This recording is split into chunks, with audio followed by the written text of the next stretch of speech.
Ako si Felix Moroda, DTF operator na dito na Robinsons Novaliches. Araw-araw naman ito nagagamit na may 67 meters kaming nairan dito as of this week. Ito po ang heads, capping, head clean, kung nasa ng wiper after head clean, nozzle check,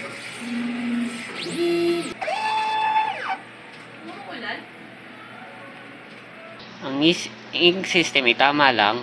This tank nalinis ng Friday. Ground wire, ABR. Ito naman po yung use ink, unused ink, powder. Ito naman po yung sa weekly consumption, inventory. Reports natin ay ipasa na po kaya wala pa pong laman ito. Ito po yung bagong print. Ito naman po yung daily workload. Maraming salamat po.